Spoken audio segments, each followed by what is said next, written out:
ঠেকায় পড়লে বিড়াল গাছে ওঠে, কথাটা জানা আছে আপনাদের? আমার আজকের অবস্থা ঠিক তাই। আমার না, আমার মেয়ের হচ্ছে আজকে ড্রয়িং এক্সাম। তো গোটা সপ্তাহ কি গোটা বছরই ও হচ্ছে যেদিন ড্রয়িংয়ে যাবে তার দুদিন আগে থেকে ড্রয়িংয়ের হোমওয়ার্কগুলো করবে, তাছাড়া গোটা সপ্তাহে আর প্র্যাকটিস করেন না। তো দুদিন ধরে খুব মানে তেড়ে প্র্যাকটিস করছে ড্রয়িং এক্সামের জন্য। আজকেও ঘুম থেকে উঠেই পড়াশোনা বাদ দিয়ে উনি ড্রয়িং এক্সাম নিয়ে বসেছে, এই ড্রয়িং এক্সামের প্রিপারেশান নিয়ে বসেছে, ড্রয়িং করছে। তো এটাই হচ্ছে আমার মেয়ের বর্তমান অবস্থা। পড়াশোনা, নাচ, সমস্ত কিছুর চাপে ওই ফাঁকে পড়ে যায় ড্রয়িংটাই। Hello everyone, good morning, welcome back to my channel. তো আজ হচ্ছে সানডে, আর আজকের শুরুটাই হলো ড্রয়িং এক্সাম দিয়ে। ও কী যে করবে সত্যি টেনশানে আমার এই হাত পা ঠান্ডা হয়ে যায়। এটা আমার খুব হয় জানেন তো। অলিরানি একদম চিন্তা করে না ওর পরীক্ষা নিয়ে, যে কোনো পরীক্ষায়, স্কুলের পরীক্ষা হোক বা ড্রয়িংয়ের হোক বা ডান্সের হোক, ওর কোনো টেনশানই নেই। যত টেনশান যেন আমারই হয়। তো যাই হোক, অ্যাডমিট নিয়ে নিল, কালার বক্স নিয়ে নিল, এরপরে ও ড্রয়িং দিতে ঢুকে গেল। আমি যাব হচ্ছে এরপরে একটু বাজারে। আজকে সানডে, মিস্টার দাস আবার আজকে মর্নিং ডিউটি নিয়ে নিয়েছে। এই মিস্টার দাস যেদিন মর্নিং ডিউটি নেয় না, সেদিন আমার যা প্রবলেম হয় না কি বলবো। তো কিছু করার নেই, যেটা ফ্যাক্ট তো সেটা মেনে নিতেই হবে। অলিরানিকে ঢুকিয়ে দিয়ে আমি চলে এলাম হচ্ছে একটু বাজারে। কিছুই নেব না, সেই একই নেব, মাছের মুড়ো নেব আর একটু মাছ নেব। মুড়োটা মা খাবে। মা ইদানিং মাছ একদমই খেতে চাইছে না, শুধু বলছে যে একটুখানি মাছের মুড়ো নিয়ে আয়, ওই মুড়ো দিয়ে ঝোল করে দিবি, ওটাই খাবো। তো যেটা খেতে চায় সেটাই খাওয়ানোটা ভালো, কারণ ভাতগুলো নইলে না খেতে চায় না। যাই হোক, বাজার করে আমি টোটোতে বসে গেছি। আর আজকে না একটা জিনিস ভাবছিলাম, পরপর দুটো সানডেতে আমিই বাজার করলাম। কোনোদিনও ভাবিনি যে আমি কোনোদিনও বাজার করব। বাজারে ঢুকতেই হঠাৎ করে আজকে বাবা ফোন করেছিল যে কি করছি, খবর টবর নিচ্ছিল। আসলে দুদিন ধরে একদমই সময় পাইনি বাবার সাথে কথা বলার। তো বাবা শুনে হাঁ হয়ে গেছে যে তুই বাজারে গেছিস, তুই কি বাজার করবি, তুই বাজার করতে পারিস? মানে বাবার প্রশ্নের শেষ নেই, তোকে ঠকিয়ে দেবে। বাবা চিন্তা করেই যাচ্ছে। তো তখন আমি বাবাকে বললাম যে বাবা, আমি প্রায়ই আসি, তুমি চিন্তা করো না। এটাই হয় বলুন, বাবা মায়ের কাছে সন্তানরা সারা জীবনই ছোটই থেকে যায়, তাই না? দুপুরের খাওয়া দাওয়া শেষ করে আমরা এখন বেরিয়ে পড়েছি। আজকে হচ্ছে আমাদের রানীগঞ্জে রিহার্সাল রয়েছে। তো বলেছিলাম অলির একটা প্রোগ্রাম রয়েছে, তো আমরা সবাই মিলেই একসাথে যাচ্ছি। তো সবাই মিলে একসাথে যাওয়ার মজাটাই আলাদা, জানেন তো। দেখুন এই দুটোর অবস্থা দেখুন, একেতেই বসার জায়গা নেই, মানে চিরা চ্যাপটা করে আমরা সবাই আজকে যাচ্ছি। আমাদের সবাইকে আজকে যেতেই হবে। বাচ্চাগুলোর তো রিহার্সাল রয়েছে, আর আমাদের হচ্ছে কিভাবে সাজাতে হবে, কীভাবে শাড়ি পরাতে হবে, এই সমস্ত ডিসকাশনের আমাদের শেষ নেই। মানে একটার পর একটা কোয়ারি। ম্যাম তো আজকে রীতিমতো আমাদের উপরে পাগল হয়ে গেছে যে তোমাদের কত কোয়ারি থাকে, ড্রেস নিয়ে, মেকআপ নিয়ে, চুল নিয়ে। করবি না, চুপ কর। কথা গানটা করতে দে। হাই গাইস, করো তারপরে বলো। তোমরা সবাই কেমন আছো? আমি ভালো আছি। একটু জোরে বলো। নাচ করতে রানীগঞ্জ যাচ্ছি। আচ্ছা, এই তোরা কেউ হাসবি না, ঠেকে করবি। হ্যাঁ বাবু, তুই ঠেকে করবি, ঠেকে করো। মাঝে মাঝে বলবি দেখুন গাইস বলে চলে যাবি। করো করো, স্টার্ট, শুরু। হাই গাইস, আমি একটা লম্বা ট্রিপে রানীগঞ্জ যাচ্ছি। তারপরে আমি নাচ শিখতে যাচ্ছি। আচ্ছা, আর আমি ওই নাচটা করতে কলকাতা যাব। আচ্ছা, আর কলকাতাতে আমি মেট্রো করে যাব। কলকাতাতেও মেট্রো করে যাবে। আর একটু জোরে বল, তোর আওয়াজে, গাড়ির আওয়াজে শোনাই যাচ্ছে না। আমার মা, বাবা,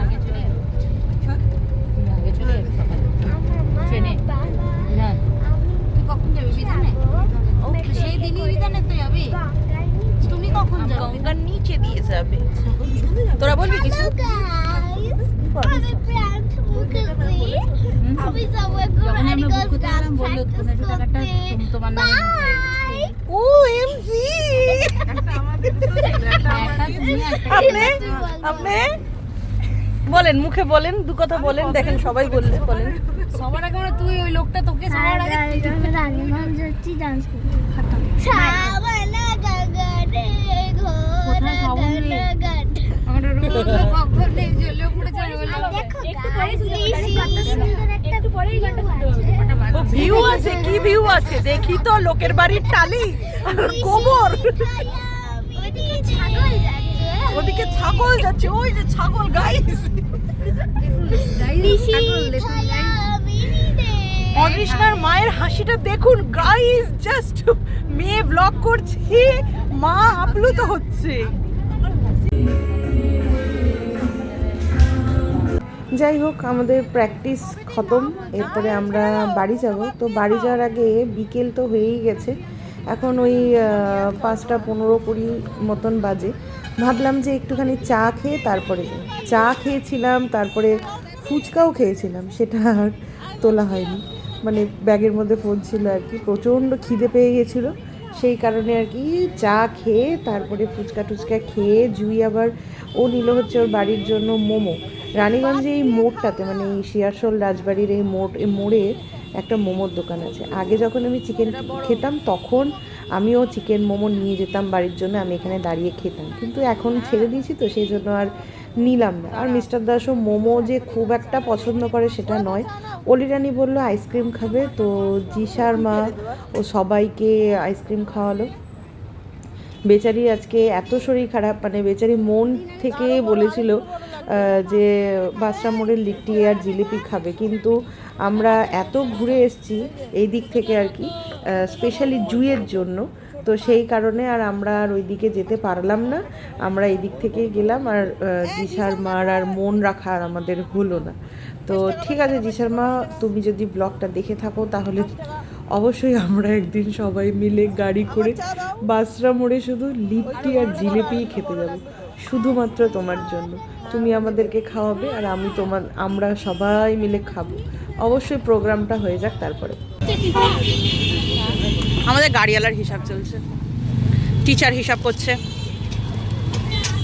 আর ও কি has a capital and a state's government.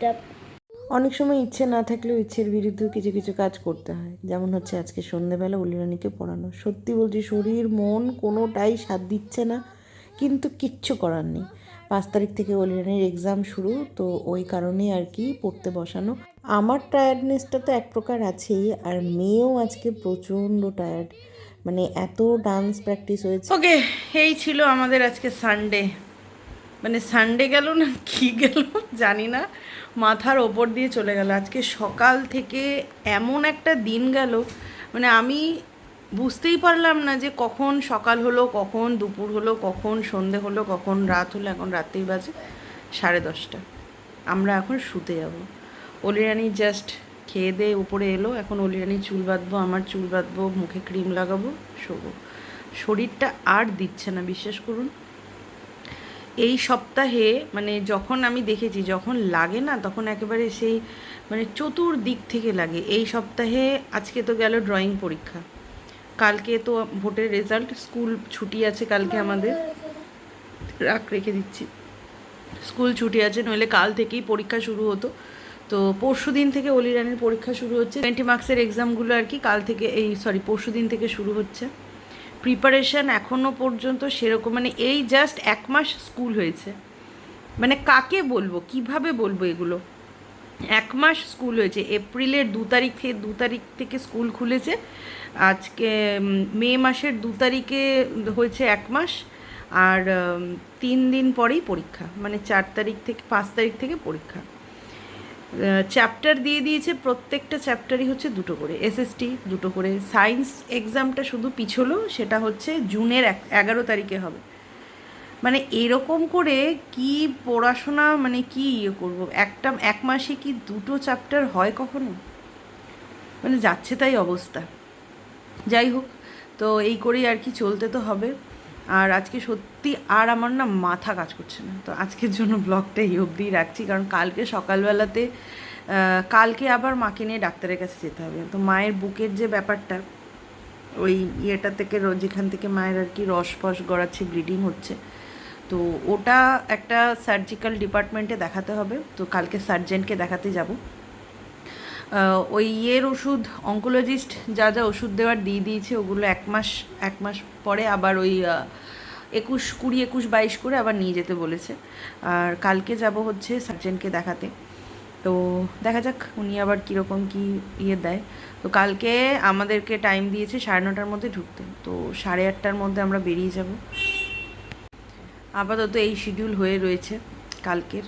তো আজকের ব্লগটা এই অবধিই রাখছি, দেখা হবে কালকের একটা ব্লগে। ততক্ষণের জন্য সবাই ভালো থাকবেন, সুস্থ থাকবেন, সবাইকে ভালো রাখবেন। আজকের জন্য tata, good night. Good night. তুই কি ক্লান্ত? Atlantic. হ্যাঁ, Atlantic. ক্লান্ত না ছিল আজকে, স্কুল না ছিল।